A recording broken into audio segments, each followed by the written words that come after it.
There we go, ladies and gentlemen, welcome to us to the start of the wonderful weekend. We have the W3Champions Final Season 15, and today is day 1. We got 2-on-2, 1-on-1, and FFA today, and for that we need some exquisite casters, and this guy in the middle, he is probably one of the world's best 2-on-2 experts, and I'm very, very happy he's back on the broadcast. Mr. Monk, how you doing? I'm doing great, especially because as a consummate professional of casting, I just figured out my audio settings and sound about 2 seconds before this broadcast started. So off to a great start we are today. Absolutely we are, and similar timing today. 4 a.m. for you, I guess. Carson, how's life? Oh, pretty good. Not busy, not tired at all. I'm just perfect. This is actually my normal sleep schedule, Neil. Of course, being a musician and all. I always wake up at 4 a.m. Go for a jog in the morning. It's it's great. It's just normal life over here, and I'm ready to cast some video games. All right, Monk, 2-on-2 action. We got PaTo and Scars versus CaSpeNd Sheik as a start. Yeah, very excited there. I believe it is Orc and Night Elf versus Human and Undead. Orc and Night Elf is a very popular combination of races in 2-on-2. It's very aggressive, it's very known, whereas Human and Undead is probably the most rare combination of races in 2v2 that's not the same race all over again. So I'm really excited to see the contrast there and what games those will bring.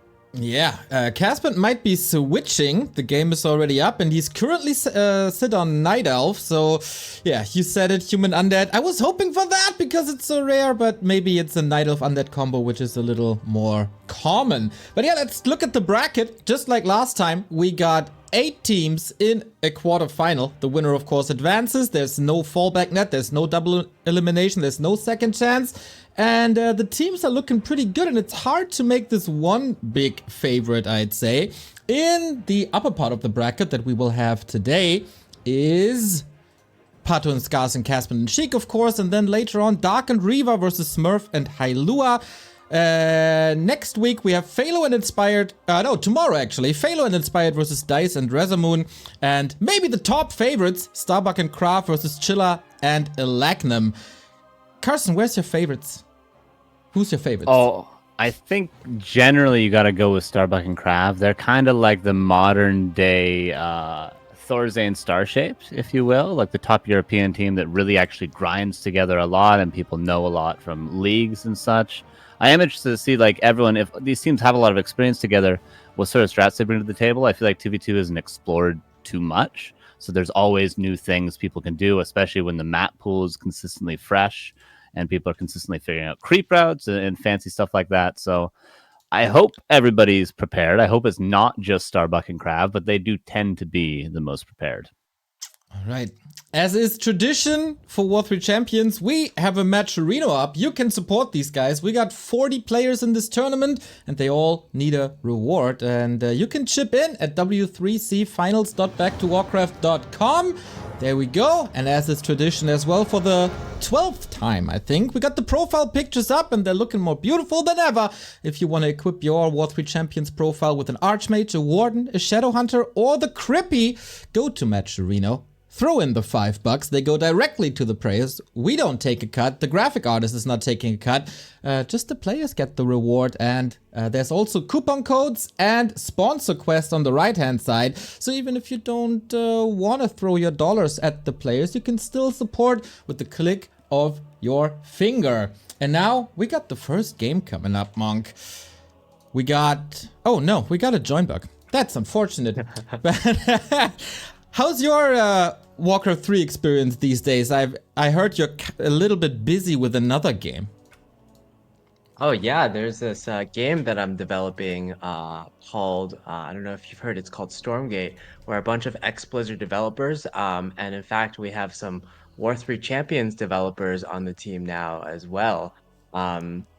So we're just a team of developers who are trying to create the next great Blizzard RTS. But in the meantime, we're playing Warcraft 3 while we wait, of course. Wonderful, wonderful. I when I hear about Stormgate, there's always mentioning of 1-on-1 and 3-on-3, but you're a big 2-on-2 fan, so where's the 2-on-2 in Stormgate, dude? Bring it. I think from my perspective, the 3-on-3 is like 3-on-3 is not so much played in Warcraft 3. You have the 2-on-2, you have the 4-on-4. But I believe if we create a game mode that explicitly is focused around team games, we can do even better than even StarCraft or Warcraft 3 has. Even better than Warcraft? Okay, Monk, thanks for stopping by.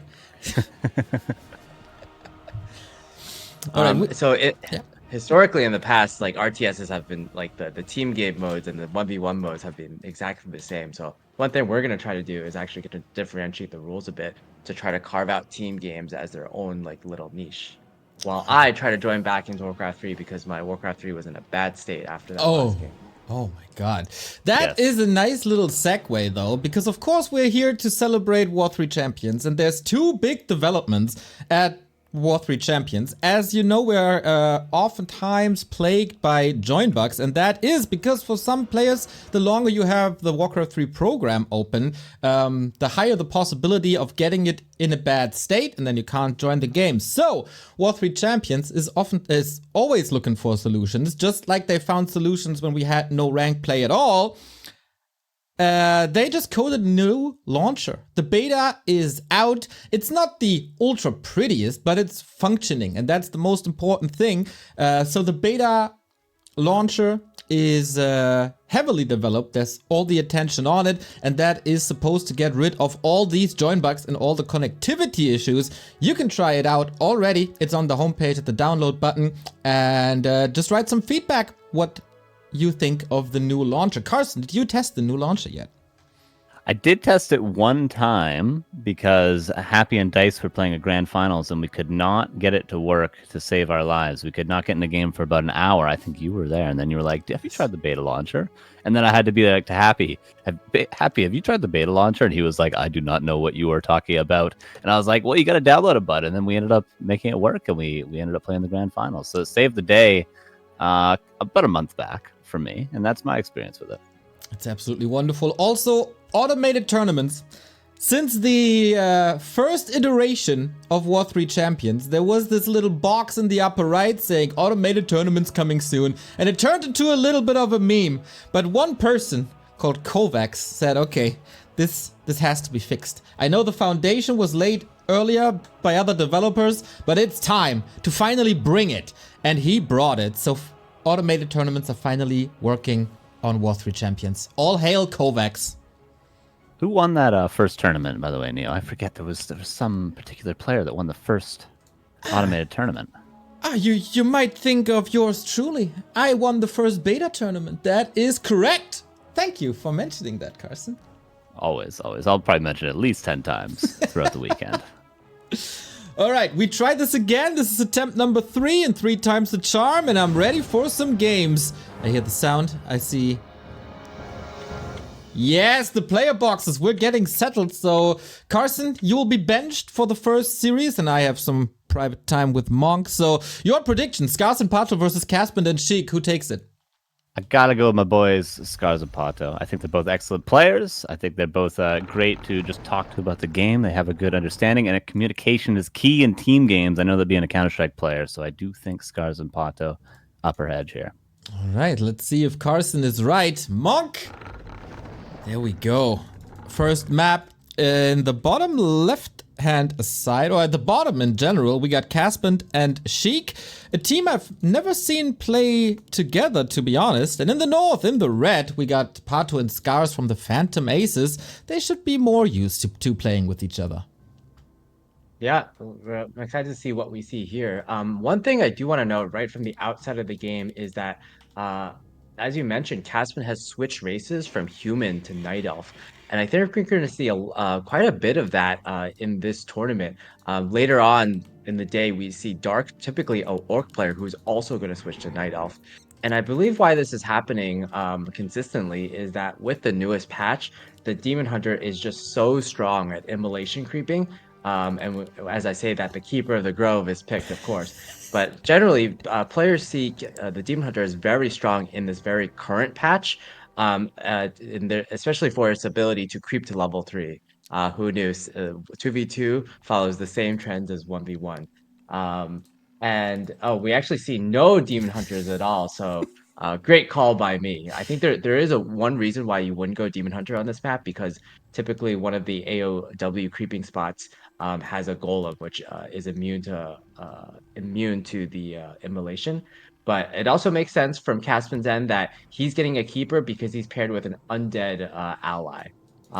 With this, typically with this combination, one strategy you can go with is mass fiends and mass hunts, something that was very popular maybe 10 years ago. And we can see Hunter's Hall coming up for CaSpeNd, Ancient of War coming up as well. On the top left of the map as well, we have PaTo going Hunter's Hall and Ancient of War up there as well. So it looks to be a kind of a mirror from the Night Elf players, with the exception of the first hero.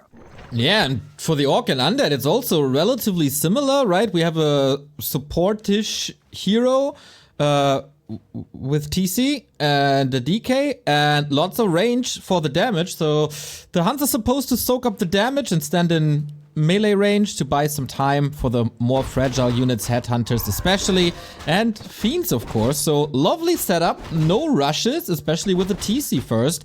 I'd expect this game to go a little longer. Yeah, well, we'll see. We'll have to see if the Night Elf, what the strategy from the Night Elf players is going to be, especially given that both teams can see that they are going mass hunts with a mass range strategy. Are the Night Elf players going to try to go for some timing attack, or are they going to try to expand and win off of economy? Typically, when you have this matchup, what I see most commonly is that there is a timing attack from the Night Elf plus Orc, or Night Elf versus Undead team, if the Night Elf is going mass hunt. But given that, again, both players are going mass hunts, I'm not really sure what's going to happen. Yeah, it's a little bit up in the air. For Night Elf Undead, they of course have a power spike when they establish the first mass hunters, mass fiend combo. That should be around mid of tier 2. And then their huge power spike is, of course, at the beginning of tier 3 for Undead, when the Destroyers are coming in, and the third hero and the Orb. But afterwards, I feel like they fall off a little bit. So this Destroyer timing is probably gonna be key on map 1. Yeah, Destroyer timing. I'm not sure how much the Destroyer timing will matter in this particular game, since there's no units on the top on PaTo and Scar's team that is particularly weak to Destroyers. And there's no like Keeper of the Grove, for instance, on the top team that you can dispel with Destroyers. But Orb for tier 3 is always very strong. And I think to your credit as well, I think tier 3 is going to be very strong just because of that Orb. And meanwhile, I'm actually curious what Scar is going to go for. If he also texted tier 3, he's going to get a power spike from Berserker Troll as well. Ooh, Mog the Keeper is about to fall. Was just one arrow away from dying, but nice little combo by Chic and the Huns to save the Keeper. But yeah, that was a potion. No, not a potion just yet. But a lot of Moonjos will be going here. So first little victory for PaTo and Scars, I'd say.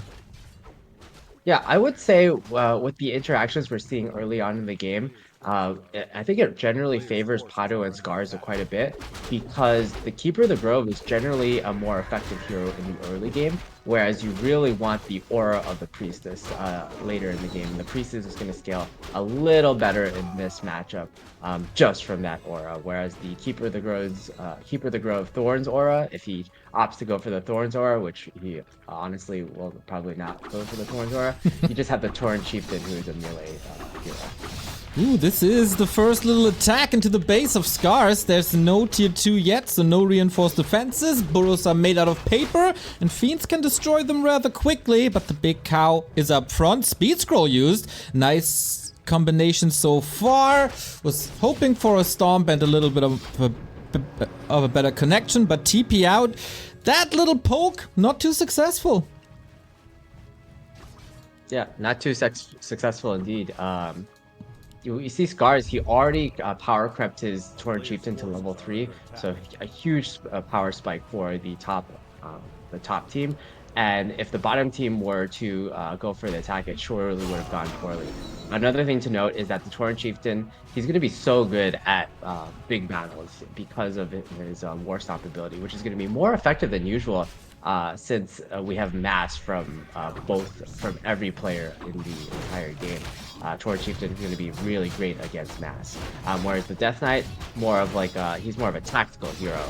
He has the movement speed aura. He can heal and pick off individual targets. Meanwhile, we have this TP from from PaTo back to his base while he's trying to kill an expansion, and he's gonna successfully kill the expansion and save his main base. So everything's going super well for the top team. This is getting quite crazy. Jump around is the theme of the day here on map 1. We had a town portal into PaTo's base, and we had a town portal out in CaSpeNd's base, and now we might need a town portal into Scar's base, because Chic is trying again to supply block the Orc. That doesn't necessarily work, because reinforced defenses is ready, and so are the burrows. Big win for PaTo and Scars, forcing TPs, killing expansions, holding that push. Things are looking very good. Yeah, exactly. I think there's very great split by Chic. He's really taking into his 1v1 undead skills, and he's able to pick off just a single headhunter. But I think he's gonna have to TP quite soon. Stop goes on the DK. DK is kind of a little bit trapped here, but he's just trying to buy some time. And now he TPs. I hope the Fiends can get into range. Oh, I think one of the Fiends was just barely in range of the TP. So Chic is able to save all his Fiends immediately. Similar supply numbers, all around 40 now, but of course 300 gold were put into this Night Elf expansion by CaSpeNd. That didn't work because the timing was so good. So where does this game go now? We have PaTo still on tier 1, we got CaSpeNd still on tier 1, Sheik on the way to tier 3, almost done with that, and then this might be the last scary moment, but Scars is following it up already on the way to Fortress. Yeah, Fortress, and he's going to go for his big power spike of the Berserkers. Oh, meanwhile, we have Chic going in for with the DK and Lich again. He rebought the TP, so his third TP this entire game. And he's kind of doing the level 3 Death Knight, level 1 Lich harass that is typical in 1v1 Orc versus Undead.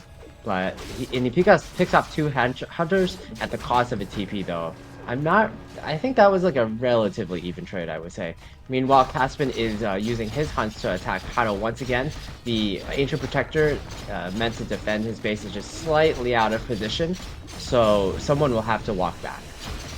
Yeah, or counterattack. Or counterattack, indeed. Cross map, big Congo line. Chic again onto Scars, but that will take some time. And PaTo apparently very fine, just taking some hits. Hunter's pretty good at base racing, but it's not too many of them. And now CaSpeNd's base will be hit hard. Yeah, and I think PaTo and Scars definitely have the stronger army here, especially since CaSpeNd is continuously taking a bunch of damage from this AP that's wailing at him, and the Undead army is not that strong right now. He actually does have an orb, but it's still not the strongest Undead army that you can get, especially since the Crypt Lord is still building a key component of this army against mass. CaSpeNd's base is actually going to go down. Meanwhile, PaTo, with his 2 Ancient Protectors now, is able to successfully hold off his base. So very strong advantage for PaTo and Scars. They just have to kill this Expo from CaSpeNd. Expo is already cancelled, and they're going to be a base up. Okay, destroyers are coming. Crypt Lord is out. That will be a great help against this mass ground army with Impale, but only level 1. We have a certified base race, but against Orc that does take a little longer. Even with the joint forces, these peons deserve a medal for holding the burrow for, I don't know, 6 minutes. And now they do what you never are supposed to do, push into an undead base. Yeah. The Undead base, however, only has 1 Spirit Tower, along with the Black Citadel. Interestingly, I think if I were in this position as PaTo and Scars, I would probably try to defend and TP home. But this is also a great call to go for the base trade and fight with 1 base versus 0 bases instead of 2 base versus 1 base. Therefore, you can draw out the game a little more. However, what this means is it gives Chic, and it just delays the final battle. It gives CaSpeNd and Chic an opportunity to kill Scars' base And then the final battle, I think, will possibly be at PaTo's base when they try to go for the killing blow. Scars trying to get some towers up to hold the fort a little longer while erasing that undead base. There's nothing left, no Acolyte really, so she can't rebuild. It's all down to CaSpeNd to create a few more trees on the map. Maybe the FFA experience of Chic comes into play now, but they still have to raise out PaTo's base. Yeah, this is pretty wild now. Yeah, I would say like I don't know if this is a classic base trade, King and Country. I don't know how well it is known for base trades, but typically with a game involving hunts, base trades are relatively common because hunts, they're not particularly good at fighting at this stage of the game, but they are great at hitting and running. So I would say maybe, yeah, it's typical that we see this kind of base trade situation in a game where mass hunts are involved for both teams. And nobody wants to fight, it's just against buildings. And this is looking fine. PaTo is already evacuating some wisps. This could be very important later on. CaSpeNd on the other side is maybe trying to hide an Engine of War in the middle, but will be caught. I thought FFA is later, but apparently we're starting the journey early. But Chic, yeah, there's nothing left. Entire base wiped out, and now I guess CaSpeNd's base is next on the menu. Yeah. Two things I want to point out about the state of the game right now. Number one is that Scars was not able to research his Berserker upgrade before all his buildings died. So his tier 3 power spike, he invested into the fortress and he didn't get anything out of it. However, if you take a look at the items on all the heroes, you'll see that on Scars and PaTo's side, they have 3 scrolls of healing and a scroll of the beast, whereas you see no such items from Chic or CaSpeNd. In addition, I believe Destroyer tech wasn't finished, and even if it was, there's no Ziggurats to morph Destroyers, so we're not going to be able to see a dispel of the Roar scroll. So those are going to be huge points. I believe even without those scrolls, I would have probably favored Scars and PaTo in a big engagement, but with those scrolls, I give a heavy advantage to the top tier. Chic is trying to rebuild in the north. Classic FFA moves here. Necropolis and Haunted Gold Mine, you will be able to mine a little bit. There's one Acolyte left, so maybe there is a possibility as they're pushing towards PaTo, and there's only Wisps on the map. Scars not rebuilding. I think, yeah, he sent all the resources over. PaTo has to hold this. There's a lot of mercs in this army for the Phantom Aces team, one of the Phantom Aces team, and there's Storm brewing. Here's the first big fight of the game.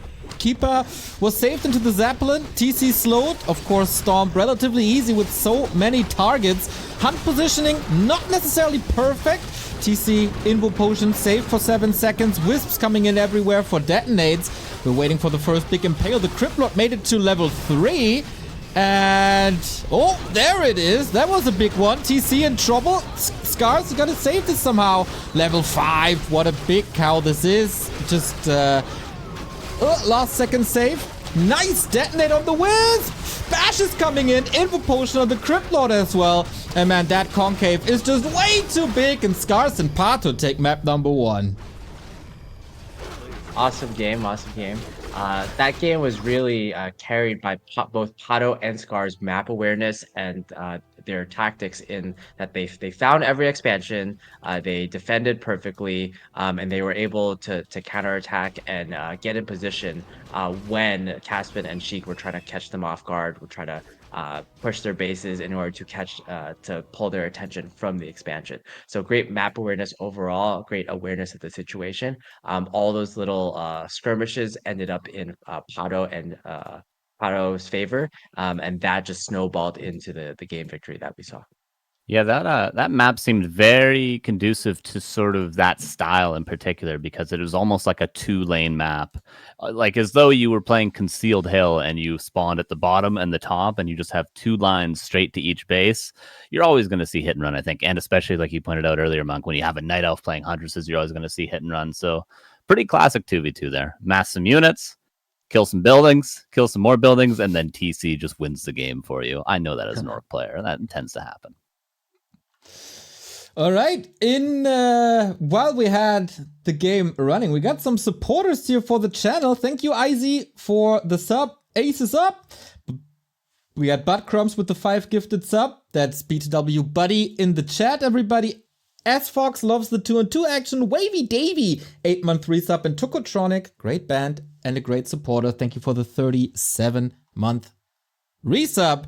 It is September, everybody, so subs have a little bit of a discount. So if you want to support the channel, feel free. This is your month. And it's, of course, also time to support the players. Thank you, Sushicore, for buying a profile picture. Thank you, Philip, for a $3 contribution. And thank you, Nils, for buying the Warden profile picture.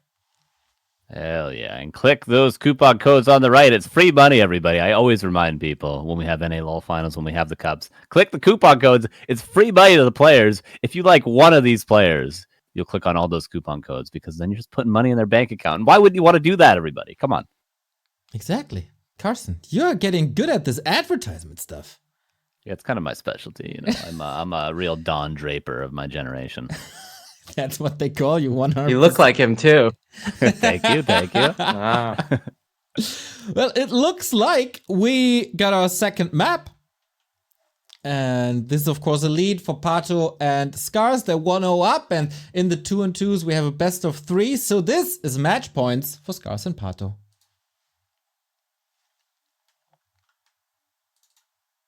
All right. We have Chic here spawning on the bottom left as the undead player, opening Fast Fiends yet again. His ally, Caspian, standard altar opening. We see no Ancient of War build yet, so probably another mass hunt build. If we go up to the other Night Elf player, again, same. No Ancient of War early on, which also leads to me to believe that we're going to see mass hunts yet again. And then on the top left, Scars, Fast War Mill. I believe it's going to be the same thing yet again with possibly a fast TC. Yep, we see a second barracks, which leads me to believe that we are indeed going to get that TC all over again. So it's going to be largely a repeat of the last map, I believe. I guess so. Never change a winning team. Also PaTo with the bottom. We got the TC, as you said. Big auras, lots of support for that combo. Also, no adjustments on the CaSpeNd Sheik side. We have a Keeper once again. We have a DK once again. So no adjustments by the losing team. That's interesting.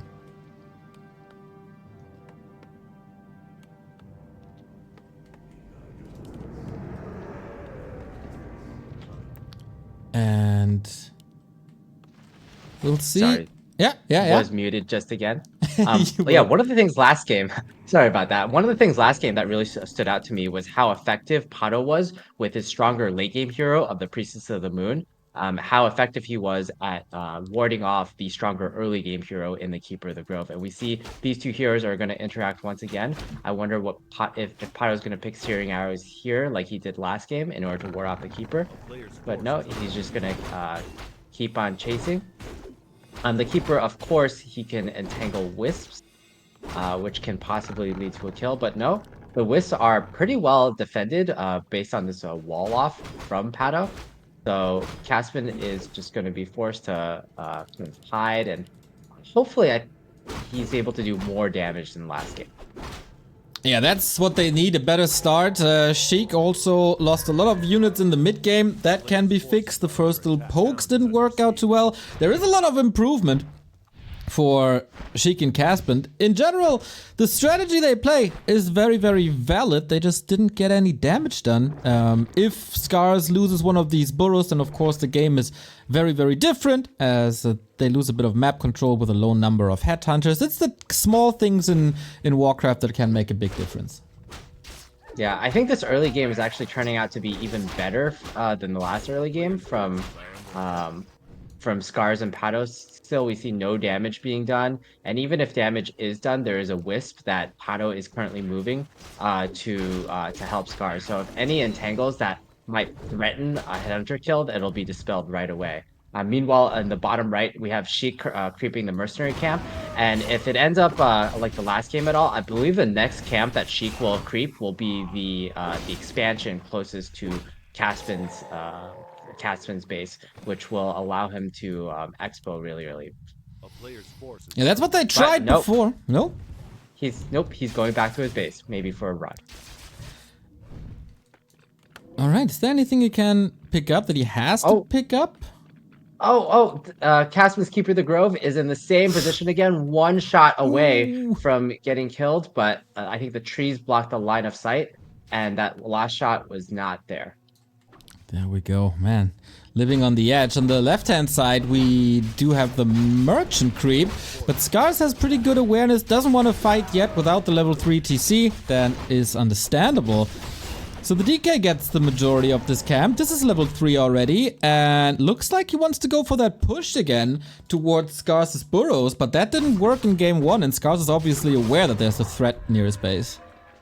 Yeah, one huge difference in this game is that, in contrast to the last game, Chic is the one that got level 3, whereas Scars is still at level 2, and he's not even particularly close to level 3. He'll have to finish this entire camp before he hits level 3. So if there's a skirmish that occurs, I think it's going to be a much bigger difference. Scars, former bronze medalist of the German championship, saves one of these peons here, but can he save the TC without a town portal is the question. And all these headhunters, 3 of them might be falling. There's a lot of mana on the DK. I smell some coils in the air. Nah, must have been something else. Yeah, really great from Chic to contest that middle camp with between the 2 bases. Because at this stage of the game, because the DK is very strong at very early game skirmishes, the undead player is the one that's going to always win those kind of fights early on. Big contrast to the last game where Scars was very freely able to creep up to level 3 because the map was so big, there wasn't really an opportunity to contest creep camps early. And we're going to see a big difference here as CaSpeNd Sheik are going for the push yet again.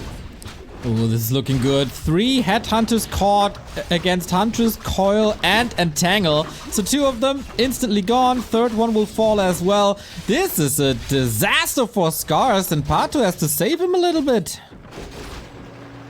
Oh yeah, they all TP in, but they were in the middle of creeping. So all the units are going to be in the red here. Kind of a disastrous situation for PaTo and Scars. However, the TC is level 3. TC level 3 is so strong in these type of fights, so we're going to see who comes out here on top. Ooh, that's like 12-15 supply about to fall. PaTo makes it to level 3. That's of course grand. TC still has a mana potion. Don't forget about that. There's a lot of storms coming, as you said. Here's one, for example. Headhunters must be safe to the side if this fight continues. Oh, 1. Could be 2 more kills. No, he cleans up the skeletons, and that is a lot of targets for the heal selves. Good save by Scars and PaTo, but is it enough? Yeah, I think all the supplies are about equal right now. Oh, greater mana pot. What a great drop. And we see immediately 2 fiends go down from that. What a game changer there. And oh, an amazing surround from Scars onto that 1 fiend. 3 fiends. What a 9 supply turnaround. I think before that, it was actually looking quite even from all players in terms of supply. But after that, oh, it's just 9 supply difference, 9 supply turnaround. Whereas Scars, he actually had so many red headhunters that still actually might get picked off right now because the Lich is coming. Ooh, can he get in Nova range? I mean, it's almost global. We all know that. Only 1. That could have been way worse. PaTo made it to the shop, so that's the heal scroll for the rest of them. TC also bringing the selves. Yeah, especially Chic overstaying his welcome there a little bit. That is the leading position gone. CaSpeNd, for the first time on this map, poking into PaTo's space. So things are getting quite wild again. Yeah, no Ancient Protector this time for PaTo. Meanwhile, we see CaSpeNd does have an Ancient Protector. Yeah, curiously, Chic is actually pushing yet again, and that's because of the strength of the... it's technically a level 4 DK, but typically we see a level... Oh, he missed the coil actually onto the Headhunter. He was aiming for the Headhunter, but got the TC instead. But yeah, the combination of the level 2 coil and the level 1 Nova is going to allow him to instantly pick off Headhunters, which is why he's like so confident right now and so aggressive. Even though he would probably lose a straight up fight at this point. PaTo's base continues to take damage. Now the TP out. CaSpeNd damage is done. Base is wide open now for another attack, and same goes for Scars, who once again tries to go to tier 3. Didn't help him too much last game, but maybe this is better. Tier 3 is done for Chic already. Waiting for the Crypt Lord, I guess. Oh, he's supply blocked. He forgot the Ziggurat. Oh no. Yeah, I guess there's just so much happening at that point, and just like 2 minutes ago, he was at 28 supply. His ally probably fed him some money to get to 40. So I guess like the fifth or the fourth Ziggurat was nowhere near on his mind. All right. We see some awesome teamwork here from CaSpeNd, building an Ancient of Wonders in Chic's base that's going to allow him access primarily to Clarities, which are amazing for the undead player. Could also use a staff to save some fiends if they're caught again, or heroes, of course. Yeah, that's a nice synergy with items, that's for sure. Also, the Keeper could maybe get an Orb of Corruption. Also not too shabby. I like that idea. But here's a bigger push by PaTo and Scars. Of course, they have to make up for something, and it's a big army coming CaSpeNd's way. Yeah, we see the Crypt Lord. He, unfortunately, because of the supply block he was just started, Crypt Lord would be amazing in this fight. But if we see an engagement, which we are looking to see right now, there's going to be no Crypt Lord, no huge AoE. Pretty okay stop from Scars. I would like to see maybe a little stronger. We see him going in for another stop. This one, how's this one going to look? Oh, pretty good splitting by Chic. Oh, only 4 units, not super bad. The kiting game starts, and CaSpeNd is losing quite some units here. All the Hunts and also Archers caught up. That's level 4. Lots of damage on the bottom now thanks to Steering Arrow too. Maybe even Owl. Chic is kind of safe in that position, and they do hold this push. And Chic is the dominating player now with 50 food, but his ally is suffering the classic Night Elf Undead combo. The Hunts and Archers are all falling. Uh-oh! Keeper, careful! Oh no, no way to save him anymore! Was there no TP? Oh no, he just used it. And that is obviously a problem now. Yeah, TC, he doesn't have any more mana, so he's not going to be able to stop anymore. But I don't know how much that's going to matter because this army is pretty dominant here. One thing I want to note is that also because of the supply block, there are actually the statues are missing. I was wondering where the statues were, but they were microed improperly, and we don't see the energy regen from the undead heroes. I think if Chic is going to hold off this, it's going to be based off the mana, the Coil Novas, maybe the Impales from his heroes. Especially since none of PaTo or Scars' heroes have any mana left. Yeah, that's a good call here. Problematic situation. CaSpeNd and Chic facing elimination. A combined 70 food. PaTo and Scars are pulling ahead. Tri-hero combo is obviously up for the undead, but you need to level that Crypt Lord. Will you have the time? I don't know. Scars is having Berserkers now, so they're way harder to kill than the regular Headhunters. And maybe even time for a tiny Great Hole now if he can get some gold. Yeah, we see that CaSpeNd actually has a Tree of Life up, or a second Tree of Life rather, and they're gonna be able to put an expansion up. However, CaSpeNd, he's building up his second Ancient of War, and at this stage of the game, what we're gonna start to see is that the Night Elf players are gonna start to fall very, very hard. From PaTo's side, he's gonna continue to mass hunts, which is going to allow him to be very good at hit and runs. However, CaSpeNd is going to make a different decision. Instead, he's going to mass Archers, which are going to be slightly stronger in a straight up fight. However, what that does mean is that the Undead Night Elf team is not going to have a particularly good tank outside of this Crypt Lord. And what I would expect to see is maybe Chic also tech switches to A-bombs in a bit. Okay, they can be focused pretty easily in 2-on-2 especially. I don't know if you can keep them up, but yeah, that would be the alternative. If you don't have Hunts, you can't really go for a base trade, I'd say. But man, this is exactly what Chic needed. Level 3 of the Crypt Lord and the Cutgas Pipe. Wonderful, wonderful drop. Yeah. We see PaTo is going to try for a counter expand, killing this Ancient of War that CaSpeNd is using to harass the expansion. And another attack from PaTo and Scars I don't know if they're necessarily trying to end the game, but this is pretty strong, especially since the Tauren Chieftain is level 5. He has 2 scrolls on him. PaTo has 1 scroll, so 3 scrolls for this team, while this Coil Nova, Impale, and a lot of focus is going to be on the Tauren Chieftain. The Tauren Chieftain, noting that he doesn't have an invul, which means that he can't provide too many stomps in the middle of the fight. He has to TP right away. Nice little snipe by Chic, who's definitely keeping his team in the race here in this tournament right now. 63 food as CaSpeNd is obviously feeding, and now the expansion is slowly but steady starting to pay off. Needs another wisp, does it now. Counter expansion will still take some time, and Chic has a great read that this is happening. Yeah, I think one thing to note, or 2 things to note. Number 1, PaTo and Scars have 3 scrolls yet again, and I don't see any scrolls from Chic or CaSpeNd side. We have 1 scroll on the Keeper, just 1 scroll. However, because the undead heroes are so high level, I think what that's going to mean is that their Coil Nova in the beginning of a fight will just take the TC automatically to half HP. So the TC really, he has the invisibility potion, which is a great start. It's going to prevent essentially the first Coil Nova from going off. And then I expect he's going to get Coil Nova right away. He's going to pop the invul and have to stomp, get at least 3 value stomps in order for this to matter.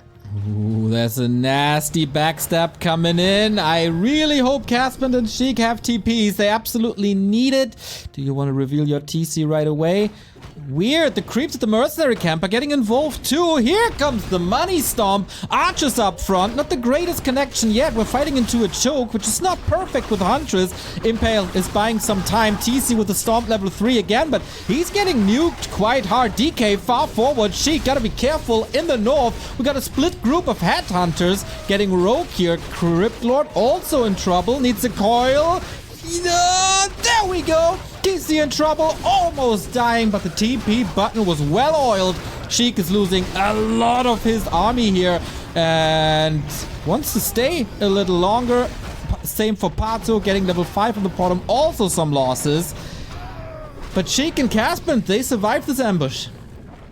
Yeah, pretty impressive that they were able to hold that off. The key, of course, was focusing the TC, and I think that's going to be a common trend whenever these fights happen. Oh, with that being said, the TC is at 1,999 EXP, which is just 1 experience away from reincarnation. Ooh. So once reincarnation comes up at level 6, I think we're going to see a change of the dynamic once again. As you saw, the combination of the invisibility potion and invul potion really made a huge difference in the last fight. And he's going to go for that combo yet again.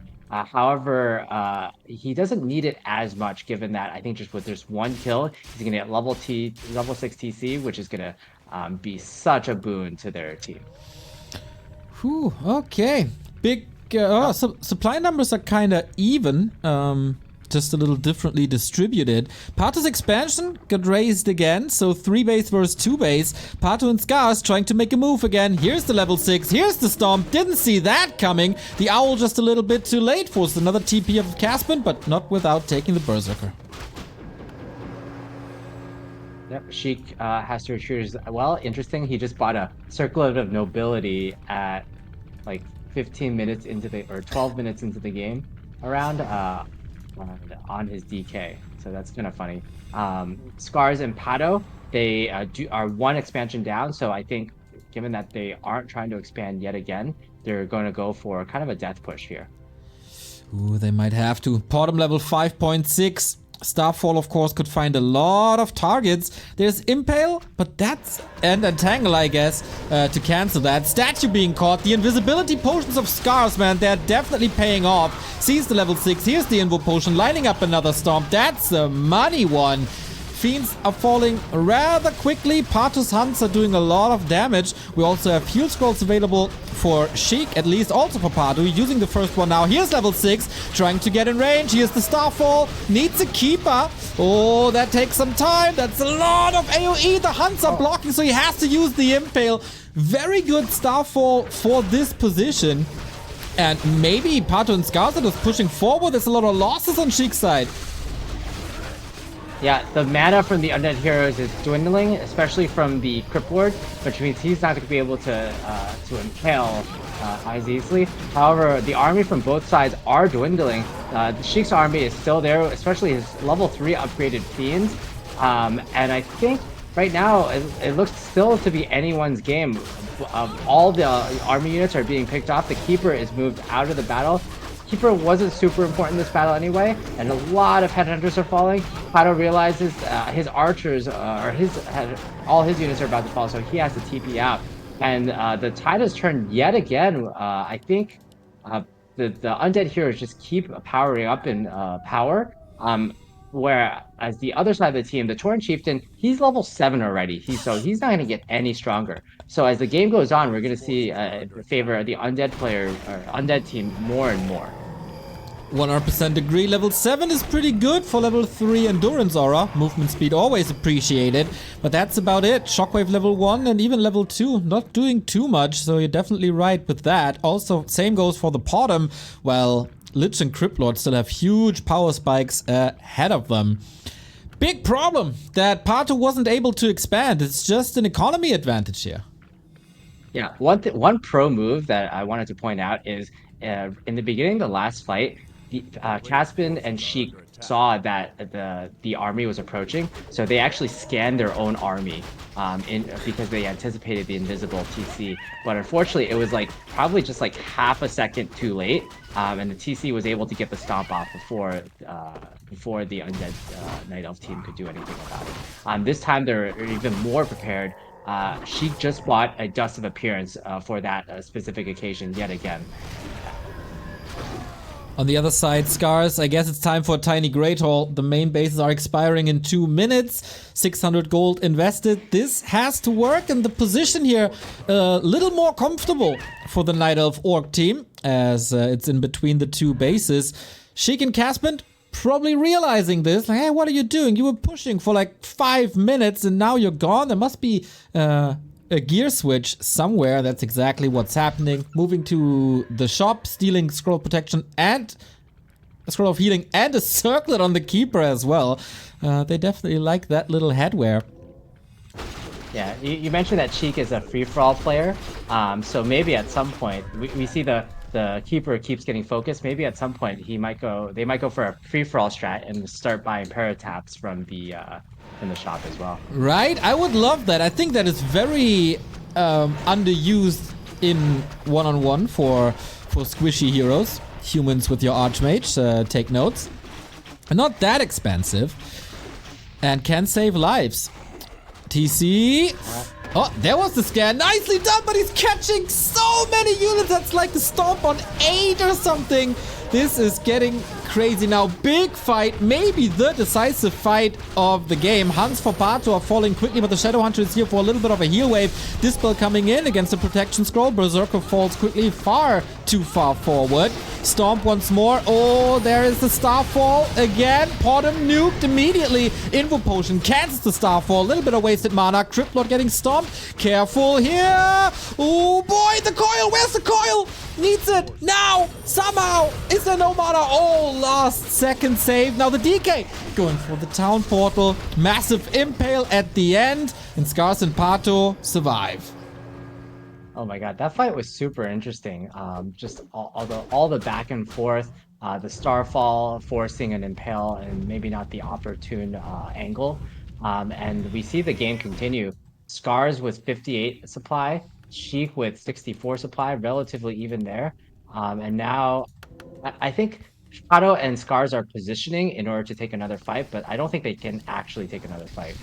One advantage that the undead team has right now is statues. Statues are really important at this stage of the game when mana is everything. Scars, especially on his TC, he needs full mana because he's really the huge carry of the the Orc Night Elf team.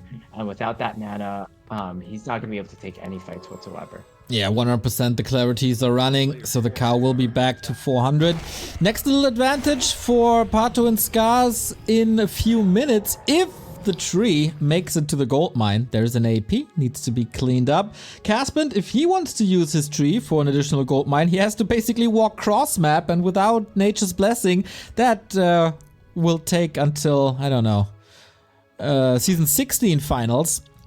So economically, PaTo and Scars could look better in a bit if Chic is not the one to expand here at the 6 o'clock. Yeah, one advantage we see in the late game as well from the Undead Night Elf team is that because Chic and CaSpeNd were a little aggressive and creeping early on in the game with the top right position, they were able to steal more of the creeps from PaTo and Scar side, which means they have these creeps on the bottom left. And I think because they have just these extra creeps, it's going to allow both the Lich and the Crypt Lord to either hit level 5 or get very, very, very close to level 5.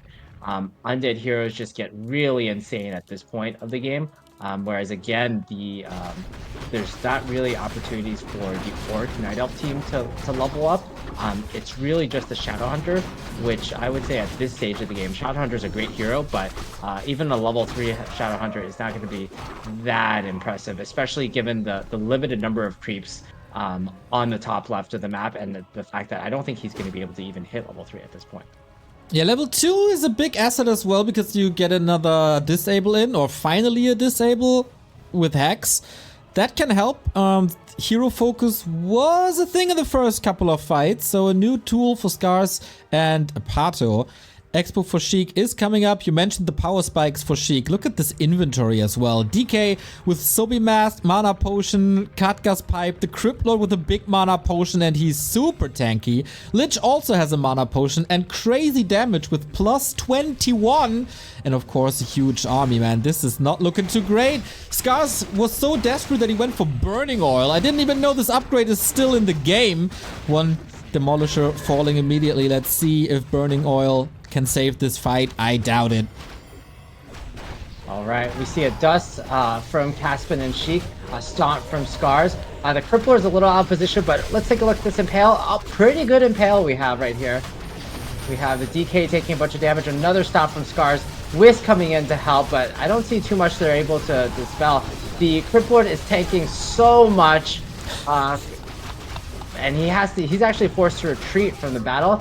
TC is also an equally good tank. Oh, Chic is just running though. Here's the Hex. Yeah. TC must have his ultimate up, but then he can't TP for the time being. Heal scroll by PaTo. Wonderful timing. The Lich is getting caught on the left-hand side, and despite all the assets for the Undead, he's just losing a lot. Here comes the Hex. Stop! What a combo! Decapitates the DK. It's GG. Scars and PaTo hold and win the series 2-0. Oh wow, that was a really interesting fight, and it came to an end that I did not necessarily expect. I think it just came down to some of the positioning. The Crippler was always just dancing around kind of a little awkwardly, and some of the Impales were not as strong as I thought they could have been, where meanwhile the Stomps are just amazing. So a game that was really back and forth. I thought just generally Sheik and CaSpeNd had the slight advantage, but in the end, PaTo and Scars is able to take the series 2-0. Yeah, that was quite the barn burner, as we might say, Neil.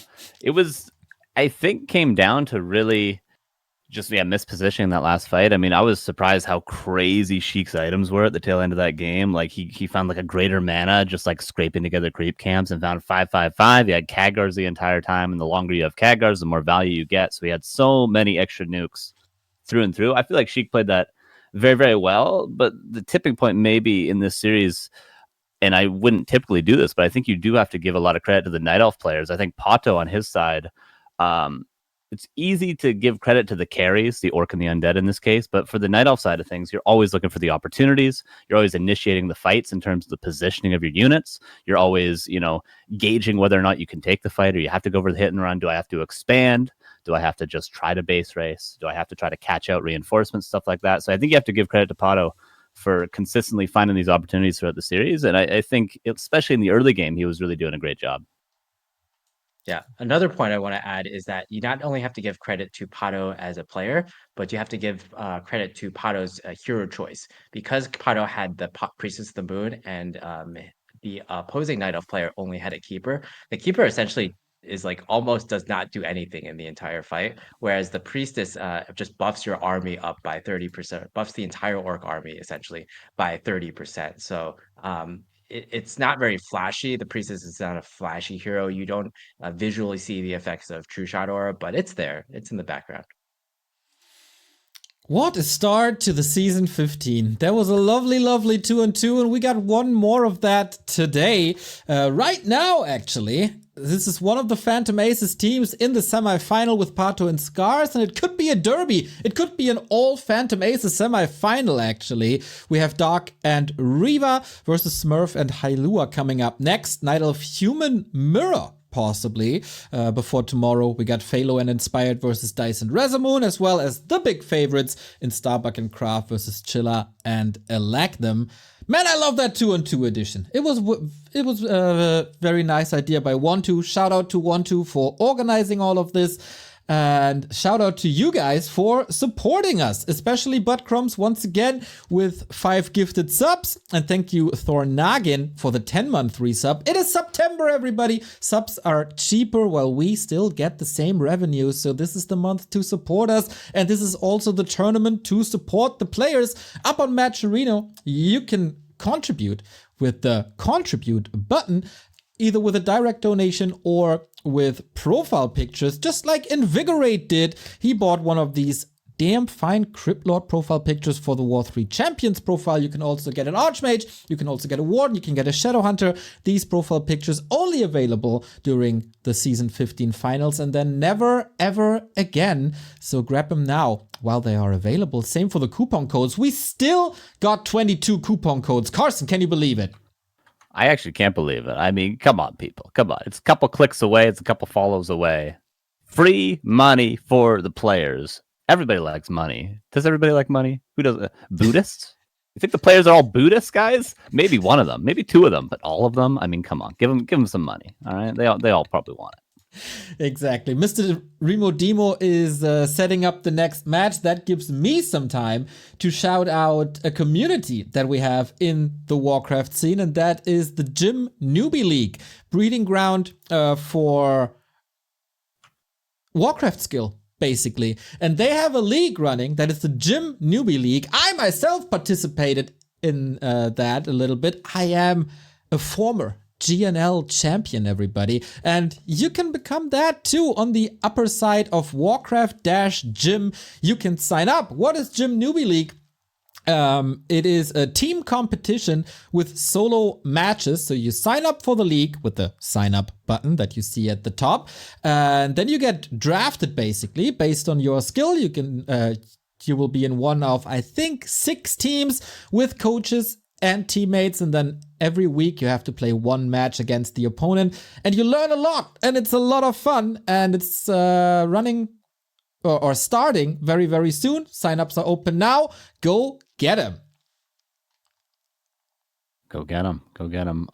It's been a while since I've been in gym, but when I was there, a lot of fun, very competitive. I signed up after playing for like 8 years, and they still found a very competitive league where I did not win everybody. So no matter what skill, high or low, or medium, whatever, you can find players that can beat your ass like I always seem to find. That's about all I find nowadays. Neo, you're a gym champion. You are a automated tournament champion. What can't you win these days, Neo? We still have to figure it out. Maybe 1-on-1 against you. Remo Demo's heart. Yeah, that's right. He's a cold man, Neo. I'm sorry. I know. I got the heart of the viewers out there, and that must be enough, I guess. So we sent you guys into a tiny little break to give you some time to support the players and maybe to snack up one of that September subs, and then we're back with the second 2-on-2. It's Dark and Reva versus Smurf and Hailua.